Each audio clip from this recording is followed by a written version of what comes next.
เดือน 9วันนี้ตรงกับวันจันทร์ที่5สิงหาคมพระพุทธศักราช2567รายการคดีโลกคดีธรรมมาพบกับสาธุชนเป็นปกติทุกวันจันทร์ถึงวันศุกร์และวันเสาร์อาทิตย์ทางสถานีวิทยุแห่งนี้ท่านผู้ฟังสามารถใช้โทรศัพท์มือถือระบบ Android ดาวน์โหลดแอปพลิเคชันที่ชื่อว่าวิทยุพุทธศาสนาทั่วไทยเพื่อติดตามรับฟังรายการคดีโลกคดีธรรมได้เป็นประจำทุกวันในวันหนึ่งนั้นรายการคดีโลกคดีธรรมออกอากาศผ่านแอปพลิเคชันนี้5เวลาท่านสะดวกช่วงเช้าก็สามารถฟังช่วงเช้าได้ท่านสะดวกช่วงบ่ายฟังช่วงบ่ายได้ท่านสะดวกช่วงกลางดึกก็สามารถรับฟังกลางดึกได้ทางแอปพลิเคชันนี้ใครที่บอกให้ผู้อื่นดาวน์โหลดแอปพลิเคชันนี้ได้บุญเพราะมีเนื้อหาสาระการบรรยายธรรมะการแสดงธรรมะของพ่อแม่ครูบาอาจารย์หลากหลายมากมายมหาศาลอยู่ในนี้ทั้งนั้นเลยและสามารถเปิดรับฟังได้ทุกที่ของโลกและฟังได้ตลอด24ชั่วโมงนี่คือนวัตกรรมใหม่แห่งการฟังธรรมในโลกยุคดิจิตอลยุคอินเทอร์เน็ตพระสงฆ์ในเมืองไทยของเรานั้นท่านนำสิ่งเหล่านี้มาใช้เป็นเครื่องมือในการเผยแผ่พระธรรมคำสอนของพระสัมมาสัมพุทธเจ้าเราก็ต้องช่วยกันส่งเสริมสนับสนุนครูบาอาจารย์ของเราให้ท่านมีกำลังความสามารถพัฒนาสิ่งเหล่านี้ให้เกิดประโยชน์ต่อสังคมของเรายิ่งขึ้นไปใครจะสนับสนุนผู้จัดทำแอปพลิเคชันโยมสนับสนุนไปได้ที่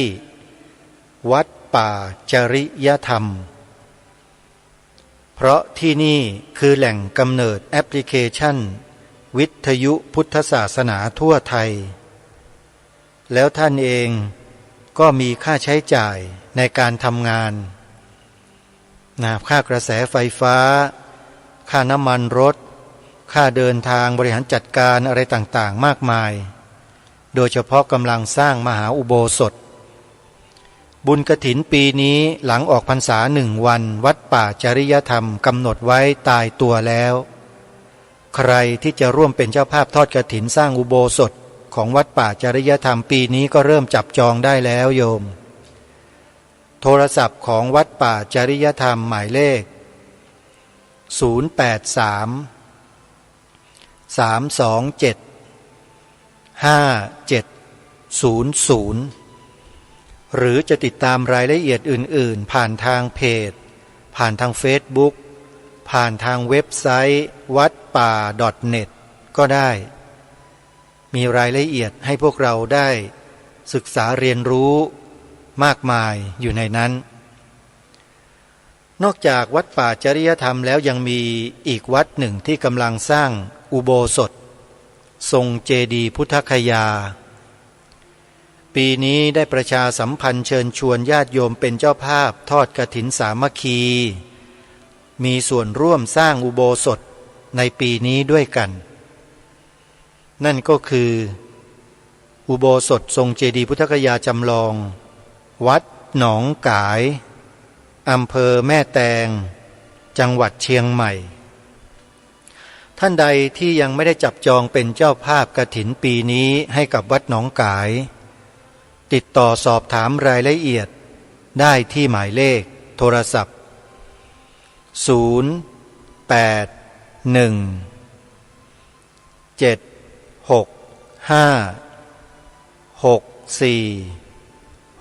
081-765-6469หรือ ส่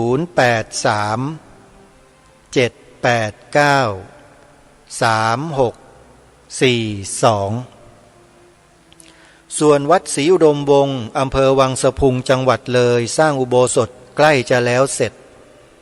แล้วก็จะทำการฉลองในปีหน้าเดือนมกราคมต้นปีอุโบสถ2 ชั้นวัดศรีอุดมวงศ์สร้างด้วยแรงศรัทธาของประชาชนร่วมกันลงขันทำบุญกำลังตกแต่งภายในส่วนใครที่จะร่วมเป็นเจ้าภาพลูกนิมิตจำลองเพื่อที่จะประดิษฐานไว้รอบอุโบสถพร้อมด้วยรายชื่อของเจ้าภาพเพื่อให้อนุโมทนาบุญกันยังมีลูกนิมิตให้เราได้ร่วมกันเป็นเจ้าภาพอยู่นะโยมนะท่านใดสนใจก็ติดต่อสอบถามรายละเอียดที่หมายเลขโทรศัพท์089-840-4968วัดบ้านปลาคูนอำเภอโพนทรายจังหวัด101มีกิจกรรมงานบุญต่างๆให้เรามีส่วนร่วมกับทางวัดหลายรายการโดยเฉพาะงานเผยแผ่พระพุทธศาสนาที่ทางวัดได้จัดได้ทำสถานีวิทยุขึ้นเป็นประโยชน์ต่อสังคมอย่างมากญาติโยมท่านใดจะร่วมบุญกับวัดบ้านปลาคูนนะโยมนะก็ขอเชิญชวนทุกท่านร่วมบุญกันได้กฐินปีนี้จะทอดเมื่อไหร่อย่างไรจะถวายเมื่อไหร่อย่างไรนั้นโทรศัพท์สอบถามที่เบอร์นี้โยม081-183-9690วัดอารามมงคลก็เช่นเดียวกัน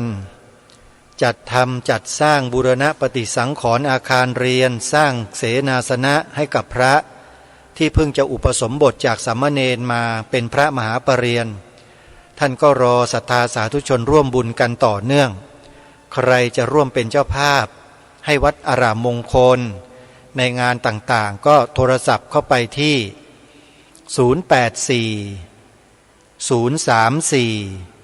084-034-4606หรือ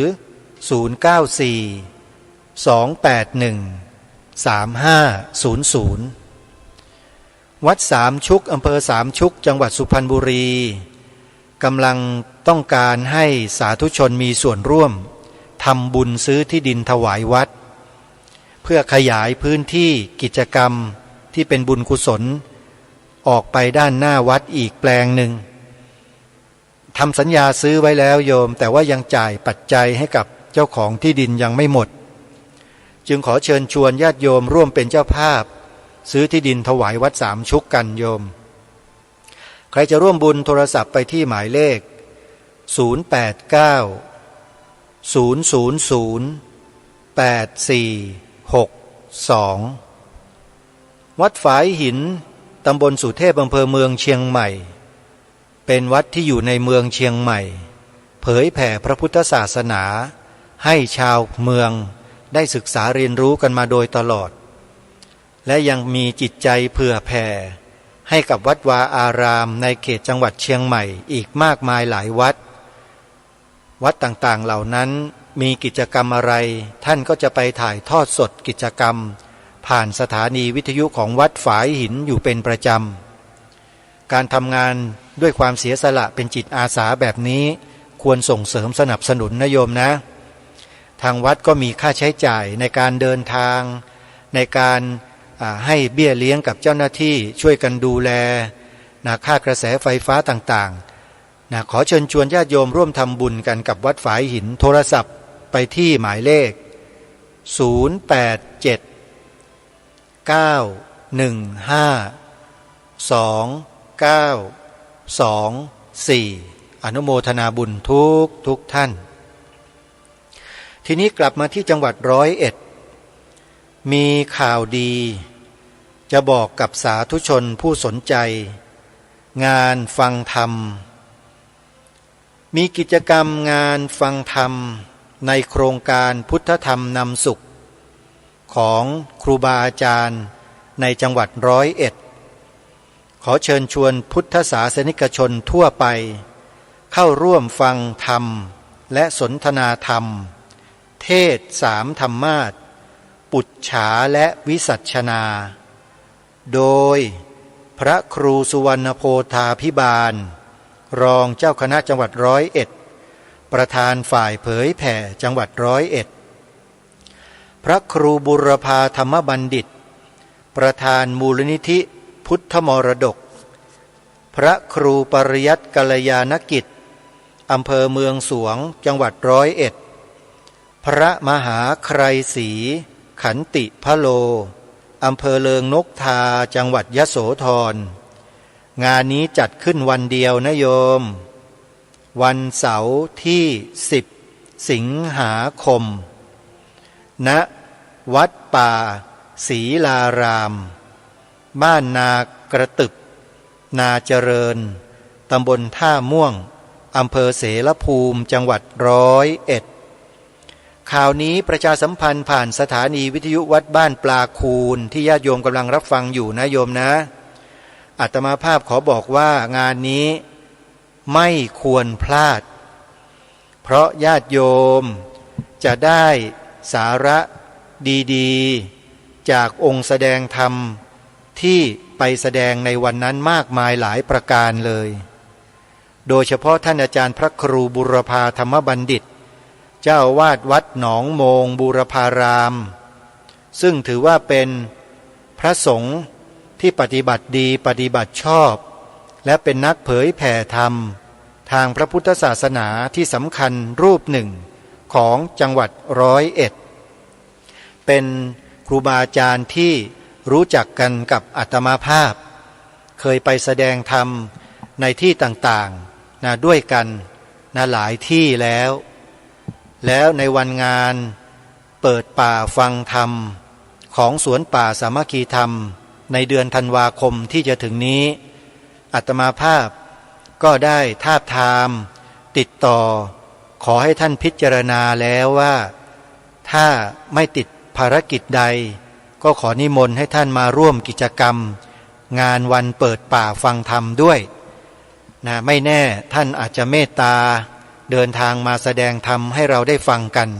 ในงานวันที่14ธันวาคมศกนี้โยมที่สวนป่าสามัคคีธรรมตำบลบ้านผืออำเภอจอมพระจังหวัดสุรินทร์สวนป่าสามัคคีธรรมอยู่ที่อำเภอจอมพระจังหวัดสุรินทร์นะโยมนะใครที่สนใจที่จะไปร่วมกิจกรรมก็สามารถเดินทางไปได้ด้วยตัวของท่านเองจะนิมนต์พระสงฆ์ครูบาอาจารย์ที่อยู่ในเขตจังหวัดสุรินทร์เนี่ยนะไปร่วมกิจกรรมกันหลายรูปเลยนะไม่ว่าจะเป็นวัดป่าบ้านผือพระครูประภัสสมาธิคุณวัดบ้านปลาคูนท่านพระอาจารย์พระครูสมุนิติศาสตร์ญาณิสโรนะท่านอาจารย์พระครู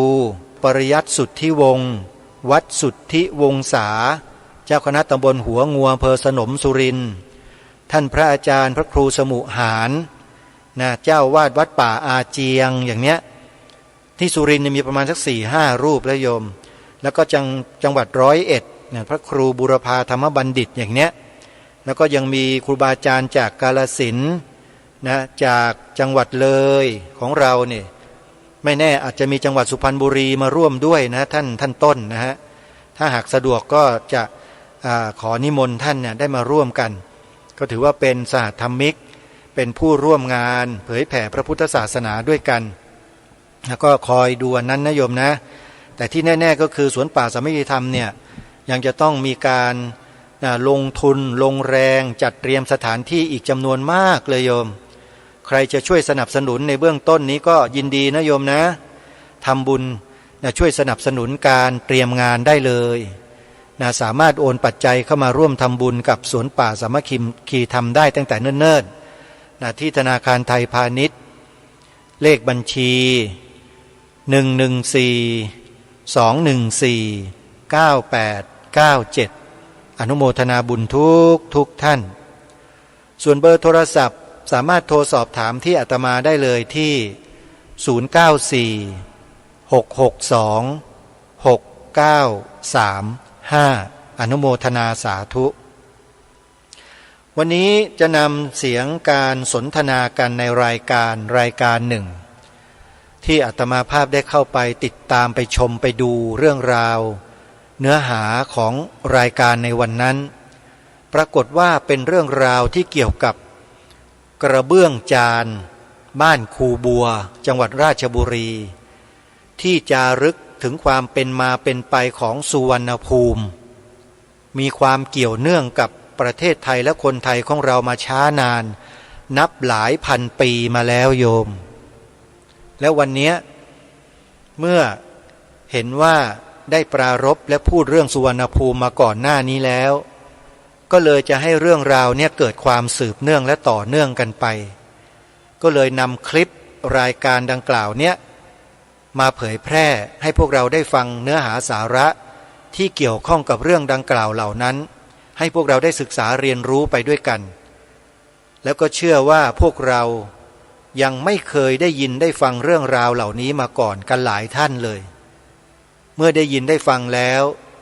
เชื่อว่าความเชื่อมั่นในความเป็นไทยของพวกเราเนี่ยจะกลับคืนมาเพิ่มขึ้นเป็นจำนวนไม่น้อยเลยเพราะเรามารู้ถึงรากเหง้าของความเป็นไทยของเราที่ชัดเจนมากขึ้นเอาจริงๆนะโยมนะอาตมาเนี่ยศึกษาเรื่องนี้มานานแล้วมีความมั่นใจในตัวเองที่เกิดมาเป็นคนไทยเนี่ยอย่างมากเลยแล้วรักมากรักความเป็นไทยเนี่ยจึงได้มาดำเนินรายการในลักษณะเช่นนี้แหละด้วยความมุ่งมั่นด้วยความตั้งใจด้วยความฉะฉานเลยโยมพูดจาหวานๆเขาไม่เป็นหรอกพูดเรื่องนี้มันต้องฉะฉานต้องมั่นคงต้องเด็ดขาดไม่มีการลุกลี้ลุกลนไม่มีการแทงกั๊กไม่มีการคดในข้องอในกระดูกมีไม่ได้เรื่องนี้เรื่องใหญ่เป็นเรื่องสำคัญเรื่องการรักษาชาติรักษาบ้านรักษาเมืองเนี่ยคนไทยทุกคนถือว่าเป็นหน้าที่ทุกคนด้วยอาตมาภาพก็มีหน้าที่มาชักชวนเชิญพวกเราให้มาร่วมด้วยช่วยกันทำในสิ่งที่ถูกต้องสิ่งที่ดีงามกันเพราะฉะนั้นเดี๋ยวเราไปฟังกันนะฮะทีนี้การฟังในครั้งนี้เนี่ยขอบอกกับท่านผู้ฟังไว้นิดหนึ่งว่าอาจจะเกิดความรำคาญเกี่ยวกับบางสิ่งบางอย่างในรายการบ้างแต่เขาขอให้ปัดผ่านไปนะความรำคาญตรงนั้นน่ะ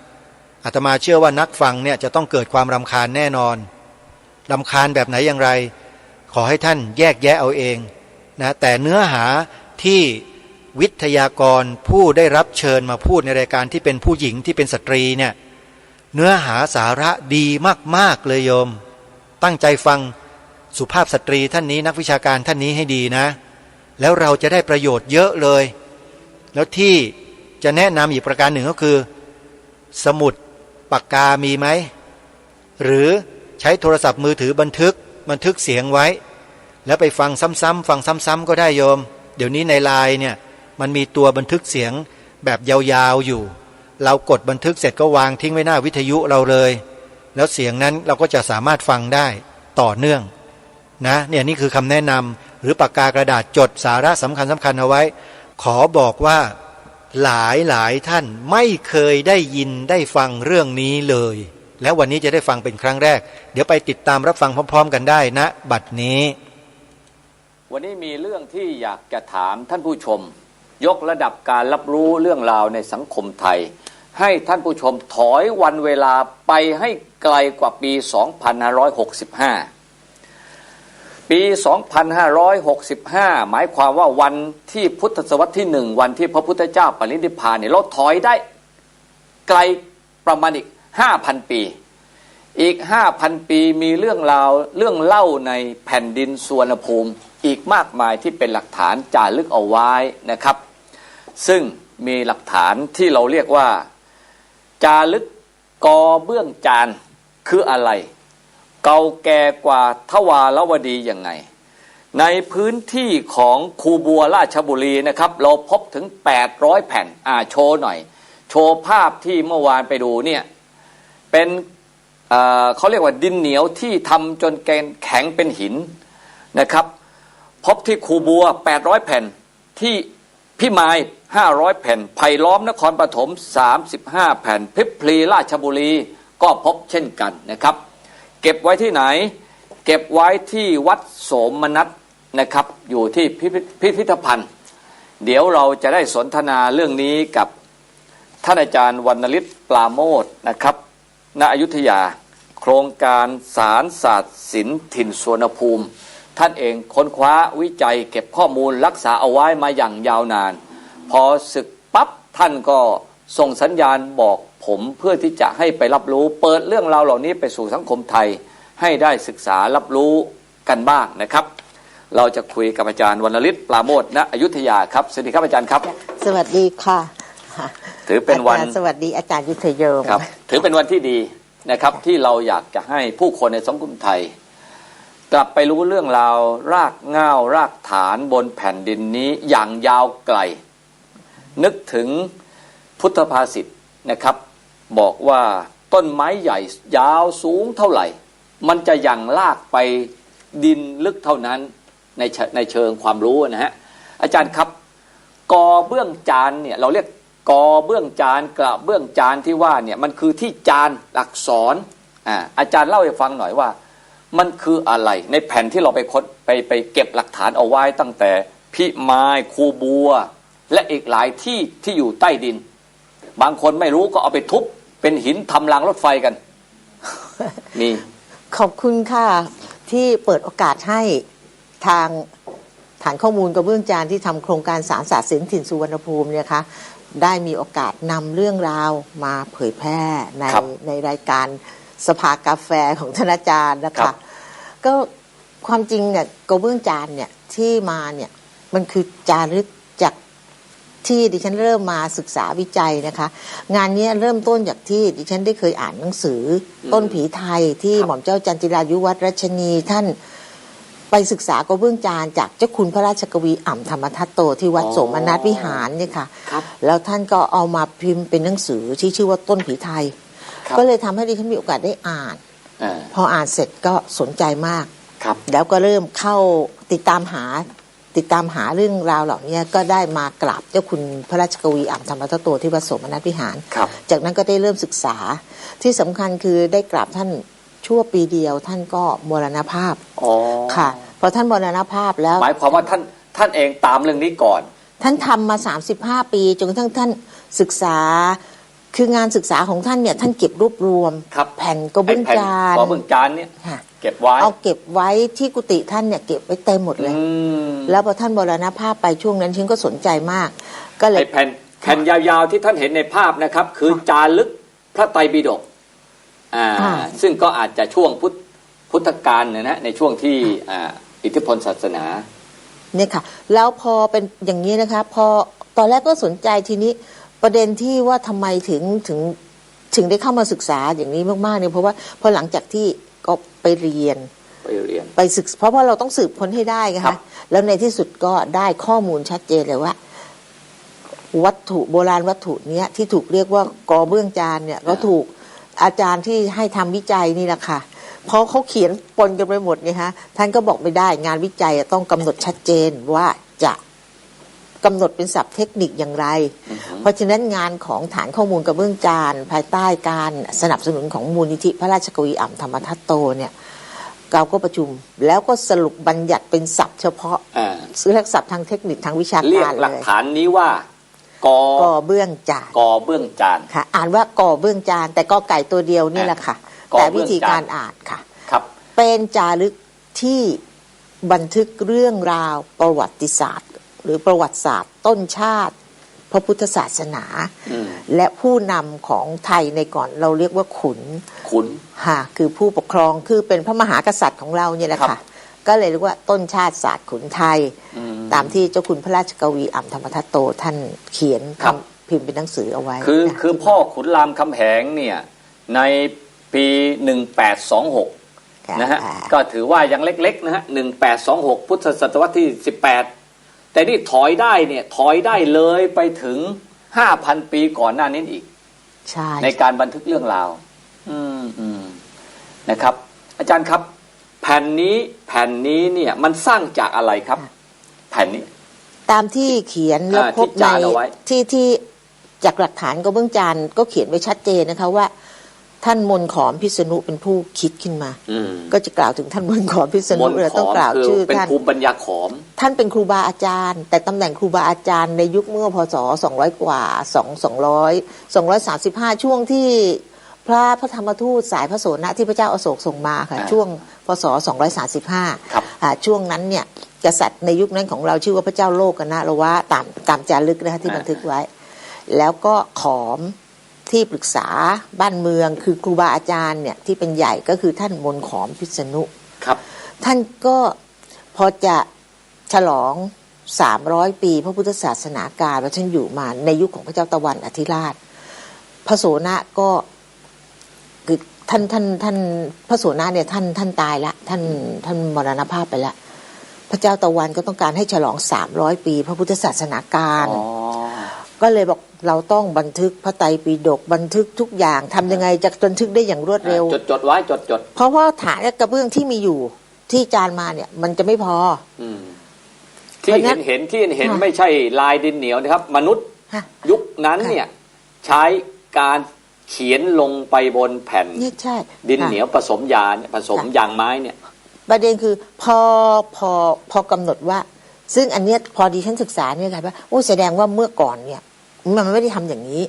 เพราะว่าที่เชื่ออย่างนี้เพราะเราเคยนำเอาจารึกก่อนที่ท่านมนต์ขอมพิษณุเนี่ยจะคิดเนี่ยนะคะเราไม่พบคาร์บอเนตในนั้นเราไม่พบสารคาร์บอเนตคือ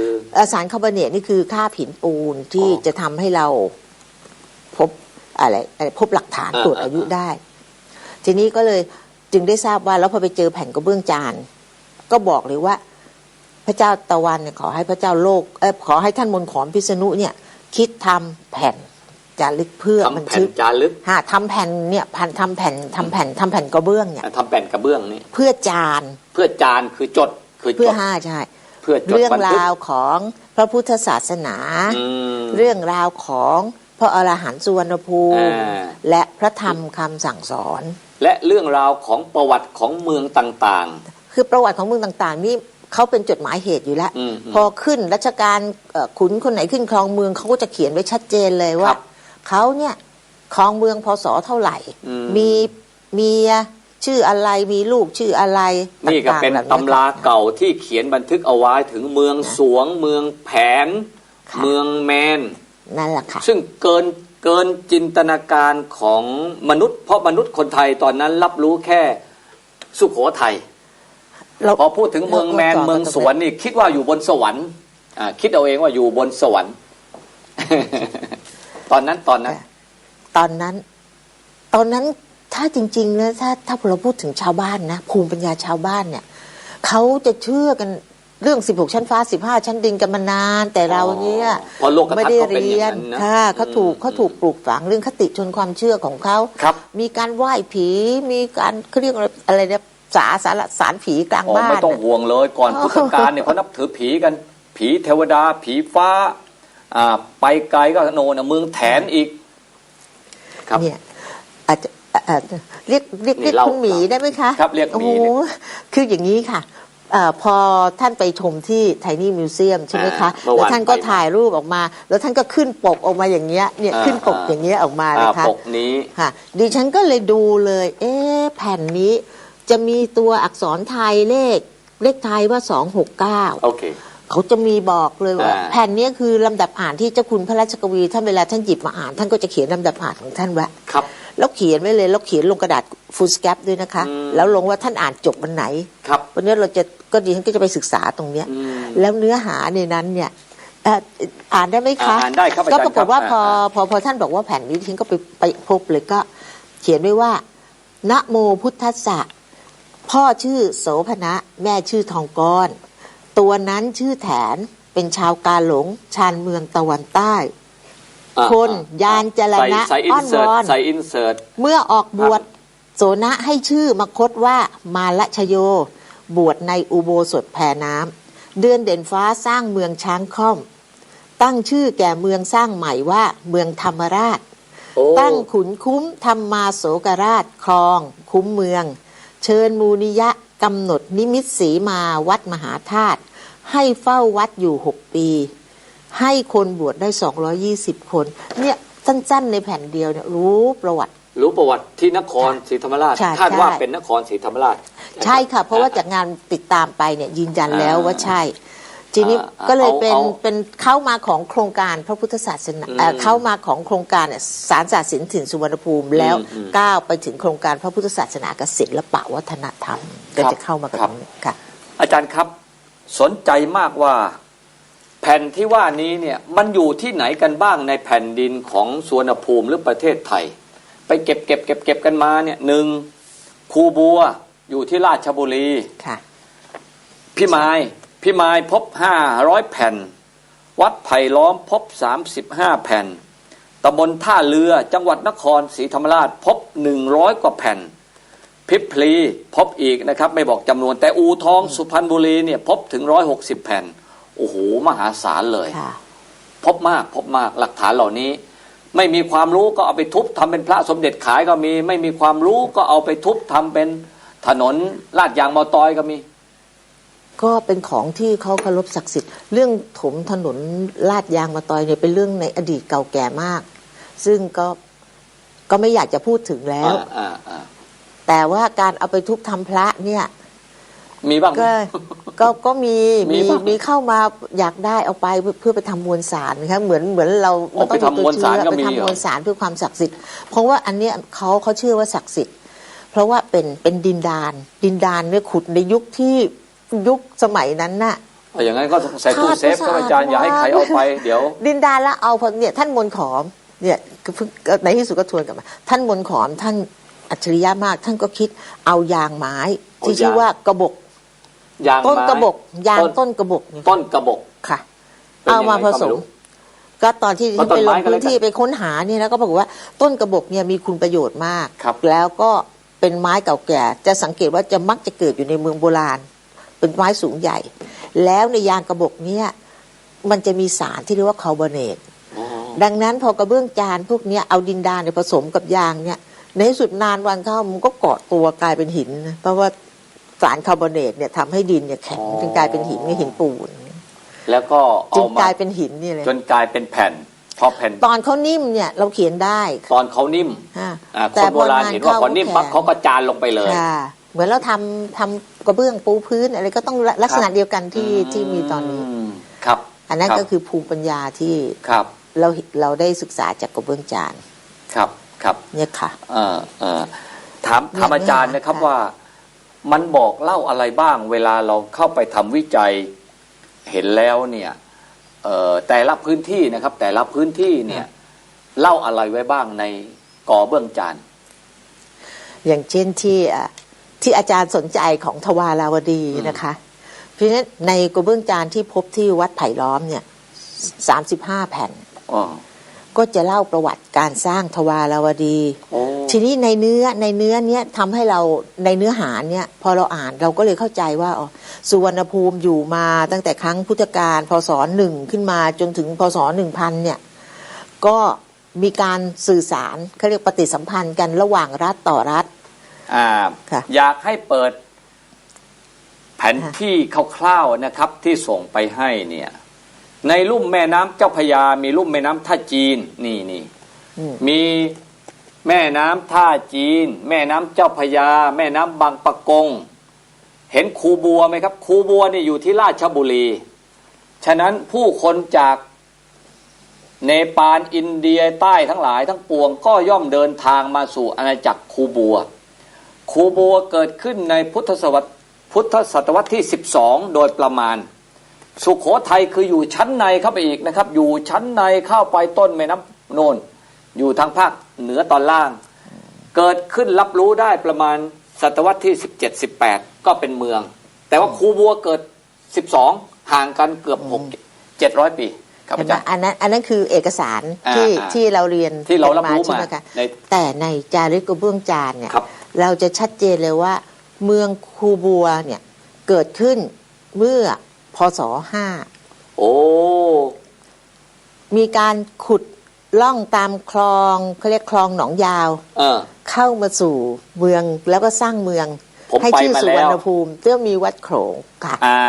โชว์ภาพคูบัวนะครับ ค่ะ เป็นเมืองใหญ่เก่าแก่ ค่ะ นี่คูบัว แล้วเขาก็จะอยู่ นี่พระอา อัน จารย์ นี้รูป อ่ำ ของนี่นะคะรูปท่านเจ้าคุณอ่ำพระราชกวีอ่ำธรรมทัต ประเรียน โต คำ9ประโยค ก็จะเล่าไปเรื่อยๆนะคะ พอสร้างเมืองแล้วก็ให้ชื่อว่าสุวรรณภูมิ ครับ เรียบร้อยแล้วเนี่ยก็เรียกในจารึกในกระเบื้องจานบอกไว้เลยว่า พระเจ้าทองจอมฟ้าเป็นผู้สร้างเมืองนี้ขึ้นมา พอสร้าง คูบัว เสร็จ เนี่ยก็เป็นเมืองที่มีอิฐนะนี่คูบัว ค่ะ ภาพนี้ผม อัน ถ่าย นี้ เอง คือวัดโขลงสุวรรณคีรี ซึ่งเป็นวัดที่สร้างขึ้นฉลองพุทธศาสนาการ300เนี่ยค่ะ ครับ นี่คือ โ วัดที่สร้างขึ้น แล้วก็เพื่อเป็นที่เก็บอธิธาตุของพระอรหันต์ทั้ง5ที่มาถ่ายเพราะคือชุดพระโสนะ ที่ราชบุรีนี่นะ ค่ะที่ราชบุรีเนี่ย โอ้ เนี่ยค่ะที่เป็นเมืองคูบัว ครับ แล้วก็ นี่คนโบราณสร้างไว้ ถ้าถามว่าต้องใช้คนสักเท่าไหร่ในอาณาจักรคูบัวนะครับ ลองไปดูอาณาบริเวณ สมัยต้นรัตนโกสินทร์ที่นี่ร้างไป ฐานชั้นล่างสุดน่ะจะเป็นฐานยุคสุวรรณภูมิ แต่ปรับขึ้นมาก็จะเป็นยุคทวารวดี ครับ ที่มาบูรณปฏิ ทวารวดี สังขรณ์ อืม พศ 1000 พอเริ่มพศ 1200เนี่ยเป็นทวารวดีแล้ว เก่าแก่กว่า ค่ะ สุโขทัยนะแต่ก่อนเนี่ยคนหลงลืมไป เก่ากว่าค่ะ แล้วทางเมืองโบราณคูบัวเนี่ยรอบๆเมืองที่เป็นเมืองสุวรรณภูมิเนี่ยก็จะมีท่าเรือใหญ่มาก ครับ มีดิฉันจะตามเส้นล่องห้วยชินสีอะค่ะ นี่คูบัว ล่องห้วยชินสีแล้วทับใต้ตรงนี้คือวัดโขลง อืม อยู่ในบ้านคูบัว แต่วัดคูบัวจริงๆเนี่ยจะอยู่ถัดออกมา ครับ จะอยู่ถัดออกมาอีก ตรงนั้นถ้าเผื่ออ่านจากกระเบื้องจานจะรู้เลยว่า ตรงที่เป็นวัดคูบัวเนี่ยคือบริเวณที่เป็นวัดศรีพุทธารามเดิมกับวัดมหาธาตุเดิม ครับ แต่ที่เป็นวัดโขลงเนี่ยคือสร้างตอนพศ300 ครับ เนี่ยคือจากตัวกระเบื้องจานเนี่ยทำให้ถ้าเราเข้ามาศึกษาจะเข้าใจชัดเจนเลยอ๋อคือหลักฐานประจักษ์กับตัวเอกสารเนี่ยมันยืนยัน ยืนยัน กั นี่คือหลักฐานประจักษ์ของโบราณสถานที่หลงเหลือนะครับ จากคูบัวไปไม่ไกลก็เจอนครปฐม ใช่ พระปฐมเจดีย์ ค่ะ ก็ถือว่าเป็นหลักฐานที่ในหลวงรัชกาลที่ ค่ะท่านเสด็จ 4 ถือว่าเป็นพุทธสถานที่เป็นหลักฐานประวัติศาสตร์ใหญ่ที่สุดของภาคกลาง ใช่ นะครับก็ทีนี้ถ้าเทียบ เป็น กับ ปรา ใน สาท ก ข ระ อม เบื้องจาน เป็นลักษณะขอมมาก่อน ถ้าเทียบกับในกระเบื้องจานนะคะ พระปฐมเจดีย์ที่จังหวัดนครปฐมเนี่ยสร้างโดยท่านมนต์ขอมพิษณุเนี่ยเป็นผู้วางรากฐานการเรียกรากฐานศิลปะของท่านมนต์ขอมพิษณุคือเริ่มศิลปกรรมที่มีฐานเป็นแรง เป็นศิลาแรง เป็นแรงนะคือศิลาแรงหรืออะไร โชว์ แต่เขาเรียกว่าแรง โชว์ภาพของนครปฐมหน่อยนะครับ แล้วก็มีภาพอดีตก่อนที่จะสร้างเป็นฐานเจดีย์ระฆังคว่ำที่ว่าเนี่ยข้างในมีการเกาะมีสถาปัตยกรรมแบบขอมผมไปเห็นข้างใน ก็เขาเรียกเพราะว่าท่านมนต์ขอมพิษณุเป็นผู้ออกแบบสร้าง อ๋อ ก็เลยเรียกว่าเป็นศิลปะขอมนี่เราเข้าใจว่าขอมคือเขมรซึ่งเขมรเขาก็บอกเขาไม่ใช่ คนที่ เขา นี่ ไม่ นี่ ใช่ แหละ เขมร คนในภูมิภาคตรงนี้ ใช่ คือขอมเสร็จแล้วเนี่ยนครปฐมคือเมื่อก่อนชื่อเมืองเถือมทอง ในจารึกกระเบื้องจาน เมือง เรียก อะไรนะอาจารย์ เถือมทอง เมืองเถื่อม เถือมทอง เพราะฉะนั้นเป็นที่ที่ไปสร้างพระมหาวัดแห่งแรกโดยลงสถานคือเรียกอะไรเป็นรูปแบบของแหล่งฐานเป็นแหล่ง อ๋อ ท่านมนต์ขอมเป็นสร้างวัดนี้สร้างเป็นวัดแรก ม คือนครปฐม อืม เพราะฉะนั้นจึงได้ชื่อว่านครปฐมเพราะเป็นวัดที่1ที่สร้าง อืม เพราะเขาจะมีเรียงลำดับวัดที่ท่านสร้างเลยเพราะพระโสนะก่อนที่ท่านจะใช้จะใช้คำว่านิพพานได้ไหมนะน่าจะใช้ได้นะคะก่อนที่ท่านจะนิพพานท่านก็สั่งไว้เลยว่าให้สร้างวัดเพื่อรำลึกถึงพระพุทธเจ้าเคยเสด็จมา ครับ ท่านพูดคำนี้นะคะเพราะฉะนั้นท่านมนต์ขอมก็สร้างวัดไว้12แห่ง ครับ แต่เราเห็นเราติดตามในกระเบื้องจานเนี่ยได้ ที่คุย แค่ ไป 10 อยากให้ แห่ง โชว์ภาพ ค่ะ เจดีย์นครปฐมนะครับ ลองเข้าไปใน Google ท่านผู้ชมที่ฟังแล้ว ค้นคว้าต่อก็ได้นะครับ ค้นคว้าต่อ ถ้าเข้าฟังก็เป็นความรู้เพิ่มพูนแบบอัศจรรย์ละ ครับผม พอ ไป จากนครปฐมก็ไปสร้างที่อู่ทองสุพรรณบุรี ครับ ที่เป็นสุพรรณบุรีปัจจุบัน สังเกตว่ากลุ่มอารยธรรมทวารวดีแถวนี้เนี่ยอยู่ไม่ไกลกันเลย ค่ะ ราชบุรี นครปฐมอู่ทอง มันก็จะเดินทางจากป ปากแม่น้ำเจ้าพระยาอ่าวกอไก่นี่แหละเรือเดินทางการค้าการขายแล้วก็เข้าสู่ลำแม่น้ำแม่กลองไปสู่แควอ้อมนั่นแหละเข้าไปตรงนั้นแล้วก็แม่น้ำเพชรเขาจะเป็นเชื่อมโยงกันแล้วที่สำคัญเนี่ย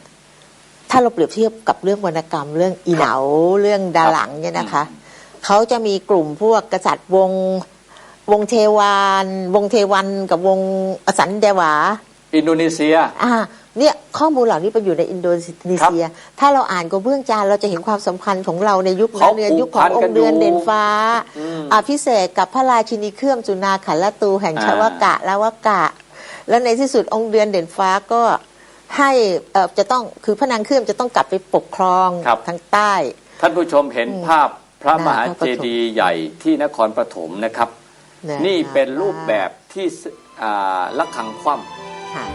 รูปแบบเก่าก่อนที่จะสวมระฆังคว่ำไป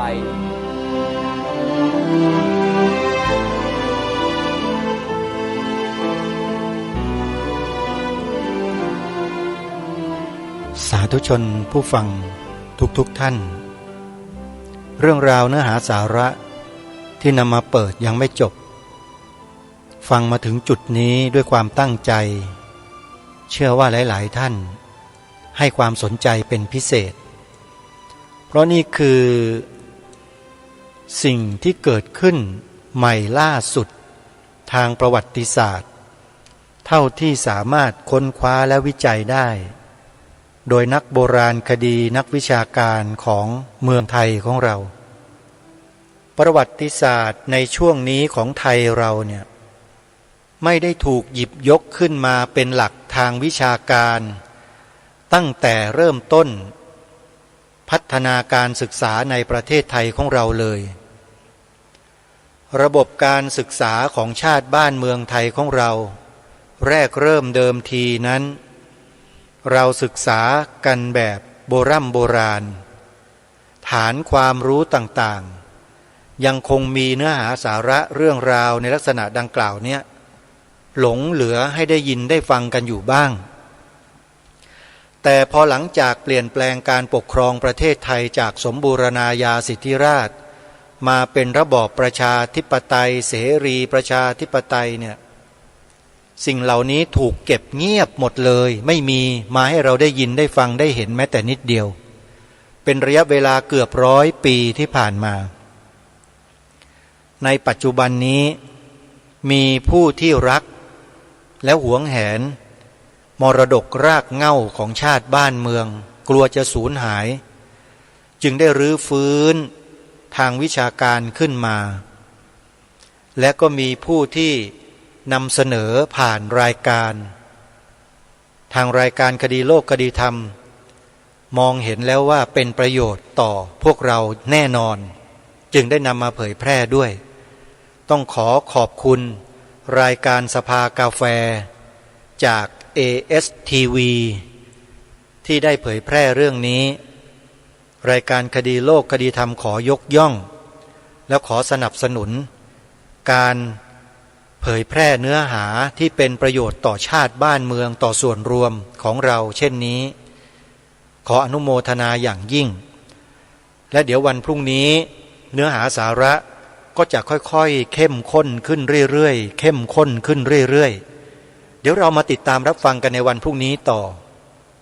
เนื้อหาสาระเหล่านี้เป็นคุณค่าที่หาได้ยากมาก